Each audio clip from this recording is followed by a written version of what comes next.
นมขึ้นเกศาน้อมสักการะว่าสมสิ่งมงคลยิ่งดีล้วนเลิศแล้วแสนประเสริฐเถิดแล้วดวงแก้วแก่นธรรมงามล้ำโสภาเฮืองห้องทั่วลาทั้งทองแส่สองวันธนาปูนาคา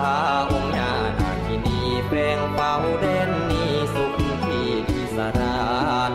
ภูกรรมแต่หักษาเบิ่งแยงทั่วลาราชาอยู่เย็น